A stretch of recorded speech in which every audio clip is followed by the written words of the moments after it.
I talked to my doctor about hormone replacement therapy today. And the reason I'm sharing this is because these are things that I didn't know about perimenopause, and I would imagine that a lot of other people don't know them either. So this is for my moms, my aunts, everybody who didn't necessarily have the options back then that we have now. And honestly, you know, they actually, there's research that they had done in previous to like 1998.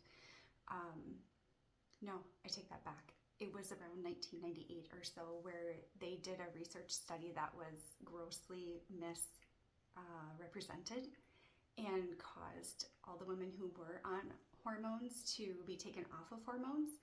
And my doctor actually, and I had to laugh about this today because she told me that during that time, everybody but the 90-year-olds had their hormone therapy discontinued because at that point it didn't matter necessarily the adverse effects of it.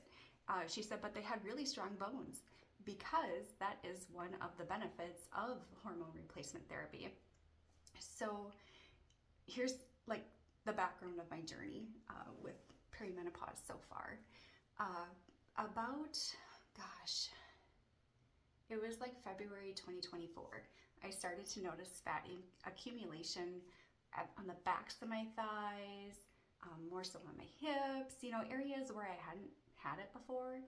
The cellulite started to creep on. And that's when I got curious and started doing a little bit of research and found out that, oh, it's probably signs of perimenopause. And I joined, I'm going to share some resources with you. The first resource that I looked into was actually Chalene Johnson. She does a ton of workout videos. I've done her workout videos since like 2006, and I still do them. Today, I actually just got done doing a plyo workout, or plyo, whatever it is. I love Beachbody workouts and I just rotate through them all. So I've always been, I would say, health conscious, and I've taken care of my body, not perfect by any means, and I'm certainly not a bodybuilder or anything like that, but I've always been conscious of movement and trying to keep my body healthy in that way. So when I started to see this fat accumulating in places where I hadn't before, you know, it's a little alarming. But so of course, Chalene was already in my field of information, and she's got a lot of resources about perimenopause. And she just happened to be doing I think it was a 14-day challenge at that time. So I did the 14-day challenge with her. I found it very helpful. The information was very helpful. And at that point in time, she had actually started the Phase It Up program. It was a membership. I believe now it's just called Phase It.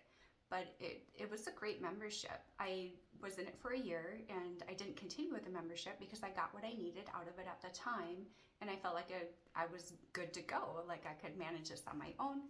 I had things under control. A little bit more about that membership. I would recommend it. She's got several different phases, so to speak, in there. There's some resources of perimenopause, I mean really robust resources on perimenopause, but then there's also resources for folks who aren't in perimenopause either, and different ways of caring for your body, and books of recipes, like weeks worth of recipes. I can't do justice to speak to it here. I would just recommend looking into it if it's something that sounds interesting to you. Phaseit.com, I think, is the website for it. Okay, so that was my first experience or dipping my toe into this world of perimenopause. And let's see. Then last year, so that was in January, February of 2024. Then in November of 2024, I talked to my doctor about it. And because I was concerned, you know, I was doing okay. I was maintaining things, but I knew that there's more to come. Like this is just the beginning. And I asked my doctor, I'm like, at what point do people start taking hormones? And all these questions came up. The bottom line was she recommended, ask your mom how it was for her, ask the women in your family. Then you can kind of, not always, of course, because everybody's different, but that might give you an idea of what to expect. So that was November 2024. Now, November 2025, I started having true AF hot flashes. and for me, when the hot flashes would come on, I didn't know they were coming. They would just come on. They'd come on quickly. I learned very quickly to wear layers so I could peel off the top layer. And then almost immediately after the hot flash, which was just 20 seconds, 10 to 20 seconds, I would get the chills because then my body was covered with like this little glimmering layer of sweat that you really couldn't even see or barely even tell to the touch, but my body could feel it when it started to evaporate right away. So, by the way, I'm going to be sharing some very candid information here, so just going to throw it out there. You may not want to listen if you're one of my daughters. But and this information also is for my daughters. I have my daughters in birth, my daughters in marriage, my daughters to be, my granddaughters. It's for all of the people that I graduated with, that are my coworkers, my people that are in my field that may be experiencing this, but not having an outlet necessarily for somebody to say, yeah, me too. And here's what I'm doing. I don't know. If it helps you, it helps you. Wonderful. So anyway, started having those hot flashes in November. And then at that point, I picked up this, it just happened to be a fairly new book at the time. And it's going to look backwards for you. It says The Perimenopause Revolution by Dr. Marisa Snyder. Also around the same time, a book came out by Dr. Mindy Peltz called Age Like a Girl. I haven't read that book, but I've listened to her podcast and gotten some information from that as well. And then another book that I've dug into recently, let's see if I can bring it up here on my tablet. Let's see, where is my Kindle? There we go. It's called the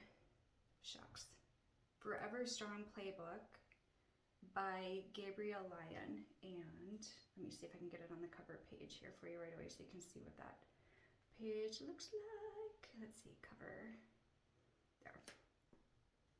Okay, and again, it's going to be backwards. So, ring light reflection, The Forever Strong Playbook by Dr. Gabrielle Lyon. All of these gals that I'm speaking of have podcasts in addition to their books, and a lot of great resources. So started checking that stuff out, started listening to the books, and there's so many great hacks in the books to help deal with the perimenopause symptoms. Some of the things I started right away are called exercise snacks, and Dr. Marisa Snyder talks about that in the Perimenopause Revolution book. Just eat, after you eat something, actually I'm going to take a step back because the exercise snacks have a lot to do with controlling your blood sugar. And controlling your blood sugar has a lot to do with how your hot flashes can come about. It can affect your hot flashes. So she talks about exercise snacks where when you're done eating, if you do, like 10 jump squats or go up and down the stairs 5 times, things like that, just to get your body moving after you're eating to help control your blood sugar, help move that extra sugar into your muscles, help your muscles use it up, use it for fuel and things like that. And please don't take everything I'm saying verbatim. Please just use your own judgment. This is my experience, and I am regurgitating to you how I process the information from the book. So always do your own research. And if what I'm saying inspires you to look into something, great. But I would really highly encourage you actually read the books yourself and process it your own way and embody it in the way that feels true to you. So those exercise snacks, I started those right away. I did end up, so a little more information. In when I saw my provider in November of 2024, I also was having a lot of cardiac symptoms, and it turned out that I had quite a SVT quite often, and I had a cardiac ablation in February. So with that, there was some downtime where I wasn't able to move my body in the ways that I would have preferred to. I found other ways to move my body, but long story short, it still slows a person down, right? And then you have, especially when your hormones are starting to go a little wacky, there's weight creep. There's just there's some weight gain there, and for the first time in that I can remember, probably since post-pregnancy, which has been well over, I think 22 years ago, I felt a little bit out of control. I felt like I didn't quite have the handle that I wanted to on my nutrition and my health. So that was happening. And then in September of 2025, so I had my ablation in February 2025. In September 2025, I found out I had a internal carotid dissection with an aneurysm on the right side of my brain. So that slowed me down too. I've had a lot of practice in just accepting what is, and learning how to let go of what I can't control while really being present with what is, and finding joy, I guess, in the things that I am able to experience, while at the same time incorporating movement back into my life in a way that is healthy for me, right? So there's a lot of things I'm not going to go out and do now. I'm probably not going to do like the P90X series anymore, because that increases you. It's just, they're tough workouts. So I'm not doing super tough workouts. But anyway, so with all of that, I noticed weight creep and some weight gain. And one of the things that was talked about in all of the resources is blood sugar control. So I said it before, I'm going to say it again, blood sugar control. So I took one of the recommended actions, and I went on Amazon and I bought a Dexcom glucose tracker. And for the first few weeks in February of this year, I tracked my blood sugar. And it's really amazing how when you can watch in real time what the food you're eating does to your blood sugar, how much easier it is to not eat the foods, to choose to not eat the foods that cause it to spike. So I practiced with that. Several of the resources also, actually all of them, are talking about muscle and how important it is to protein, to eat protein, to eat fiber. Those items help you in so many ways, including controlling your blood sugar. So several things that I've done since tracking my blood sugar in February is I've really cut out sweets a lot. And I used to have like tater tots once a week with burger night. When I saw what they did to my blood sugar, I'm like, yeah, I'll have some broccoli. And honestly, guys, I have been eating broccoli or green beans. Tonight I had peas with my burger. And one of the things that I'm very aware of through all of this is sustainability. So when I'm practicing adding different things into my routine, I'm always wondering, asking myself, can I sustain this? Can I sustain this? Is this that I'm using willpower to eat broccoli and green beans with my meals instead of French fries? Or is this something that I actually am enjoying, right? Because if we don't find value in it, then it's not necessarily gonna we're not gonna keep up with it. But the way that I feel after making these changes makes it an easy choice for me, and I don't miss, at this point, because I don't know what's going to happen in the future, but at this point, I don't miss the French fries. I don't miss the tater tots. I don't miss the things that I know spike my blood sugar, because I feel so much better when I'm not eating those things. Okay, so I've for breakfast, basically, I include, by the way, these books all have recipes in them too. And I think when you go on these gals' websites, you can find a ton of recipes and information as well. So I have increased my protein a lot. I've decreased my carb intake a lot. And I've increased my fiber a lot. So protein, fiber, and then electrolytes have been really helpful for me. So when I get up in the morning, I've always done, gosh, for probably 30 years now, 25, 30 years, I do a shot of lemon juice in the morning. And so when I get up in the morning, I do my lemon juice. I'll have a protein shake. I'm playing around with coffee and matcha and like a coffee matcha latte, trying to really cut back even more on caffeine. I had been having 1 cup of coffee a day, which isn't a lot, but at the same time, some of the symptoms I've been having with this perimenopause is like nervousness. My nervous system feels dysregulated, things like that. So one of the things that I've been playing around with is cutting back on coffee. I switched to mushroom coffee. So 4 Sigmatic is the mushroom coffee that I drink. And I've been playing with the, what is that? It's a mushroom matcha, mud water, mushroom matcha.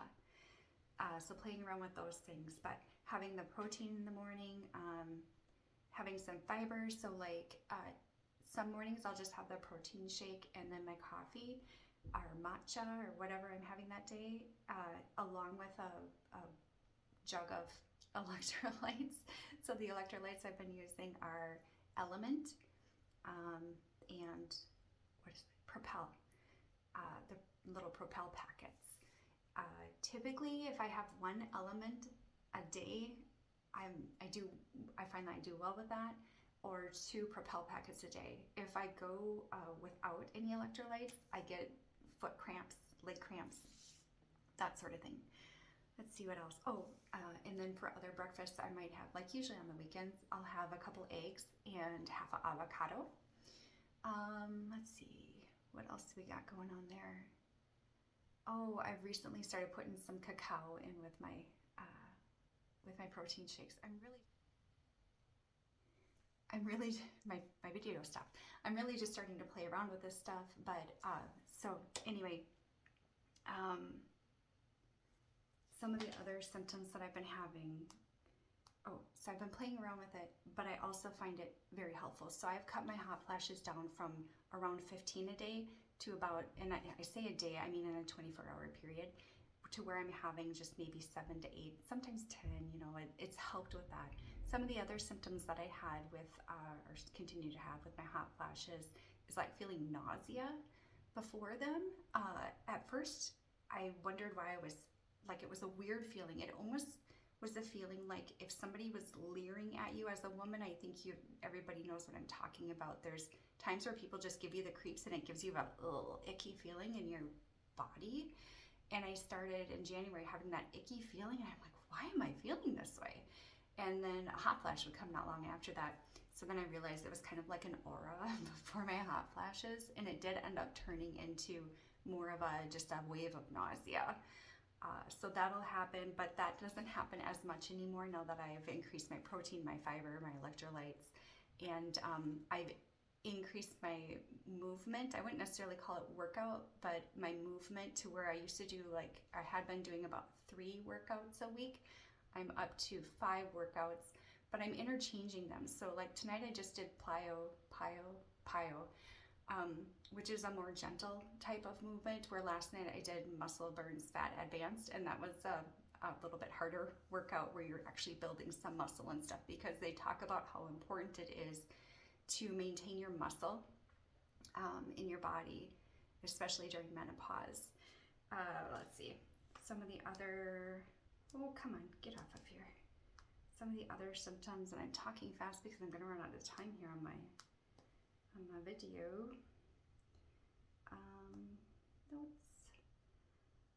Let's see. There it is. Nope, that's not it. Night sweats, waking up at night with hot flashes, heart flutters. I actually have another Zio patch on because my heart's been doing some weird stuff again, so we're tracking that.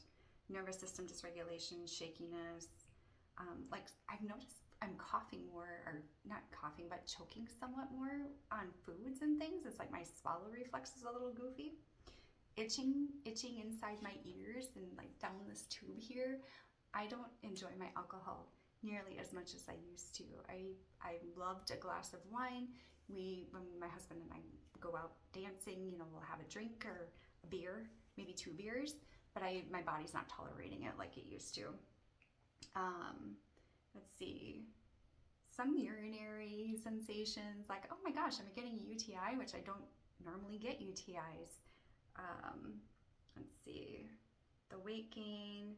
By the way, since February now, since I've implemented those changes with my diet and added a little bit more movement to my daily routine, I have been able to keep my weight at a comfortable level for me where I feel healthy and confident in my body, and which is huge. I mean, every woman knows how huge it is to feel confident in your body.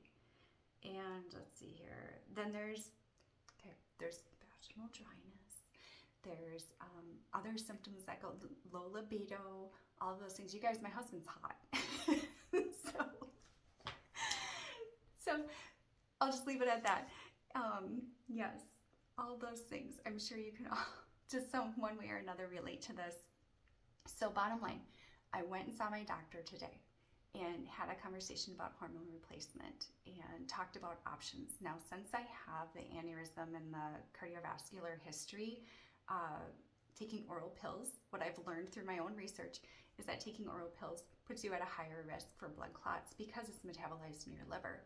But if you're using hormone patch or cream, there's almost virtually no risk of blood clots. And with the forget exactly how they worded it, bioidentical hormones, there's almost very little side effect or adverse effects, but a whole lot of benefits as far as improved cardiovascular health, improved bone density, and several more that I can't remember off the top of my head. So we talked about, we tested, we took my blood. We're waiting for those results to come back, and then she'll decide what dose to start my hormones on. And I even asked her about testosterone, because they talked a lot about that in the resources I've been looking into. And, you know, a year ago, before that, I would have wrinkled my nose, like, testosterone? I'm a woman. But I can tell you the research, I can tell you to look into the research, because there's benefits that comes to that too. As women, we naturally produce testosterone in our body as well. And that also decreases as we go through perimenopause. Let's see. Okay, I think that's the majority of, gosh, I've got you caught up to like current state for me. So yeah, I talked to my doctor today about hormone replacement therapy. We'll see where it goes. Enjoy the expansion, my friends.